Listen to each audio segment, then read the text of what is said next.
வணக்கம்.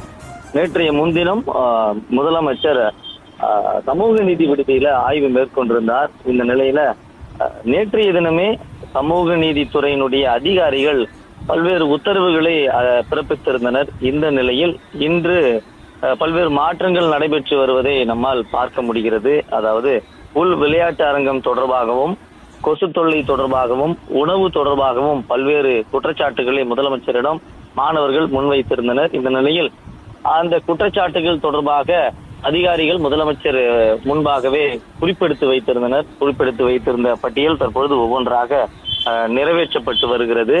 மாணவர்களின் புகாரை அடுத்து விடுதியில் வழங்கப்படும் உணவு பட்டியலை உடனடியாக மாற்றம் செய்ய நேற்றே உத்தரவு பிறப்பிக்கப்பட்டிருந்தது. அதாவது சிலிண்டர் தட்டுப்பாடு காரணமாக இட்லி, சப்பாத்தி நிறுத்தி வைக்கப்பட்டிருந்த நிலையில அதனை மீண்டும் வழங்க உத்தரவு பிறப்பிக்கப்பட்டிருந்தது. இந்த சூழல்ல எம்.சி. ராஜா விடுதியில் கட்டி முடிக்கப்பட்டு திறக்கப்படாமல் இருந்த கைப்பந்து மைதானத்தை மாணவர்கள் பயன்பாட்டிற்கு திறக்க நேற்று உத்தரவிட்டிருந்த நிலையில் நேற்று மாலையே அது திறக்கப்பட்டிருக்கிறது. இன்று மாணவர்கள் அதிலே விளையாடக்கூடிய காட்சிகளையும் பார்க்க முடிகிறது. அதே போல கொசு தொல்லை அதிகமாக இருக்கிறது என்று மாணவர்கள் முதலமைச்சர் முன்னிலையிலே குற்றம் சாட்டியிருந்தனர். இந்த சூழல்ல எதற்காக இந்த கொசு தொல்லைகள் ஏற்படுகிறது, அந்த விடுதியை சுற்றி நீர் தேக்கங்கள் இருக்கிறதா, நீர் தேங்கி இருக்கிறதா, இல்ல சுகாதாரமான சூழல் நிலவுகிறதா என்று ஆராய்ந்து அங்க விடுதியின் உள்ளே இருக்கக்கூடிய அந்த குப்பை குளங்கள் எல்லாம் சுத்தம் செய்யப்பட்டு தூய்மை பணிகள் நிறைவு பெற்ற பிறகு கொசு மருந்துகள் அடிக்கக்கூடிய அந்த காட்சிகளையும் நம்மால் பார்க்க முடிகிறது. அதே போல மாணவர்களுக்கு தரமான உணவு வழங்கப்படுவதை ஆய்வு செய்ய 2 பேர் நியமிக்கப்பட்டிருப்பதாகவும் கூறப்படுகிறது. இந்த சூழல்ல தான்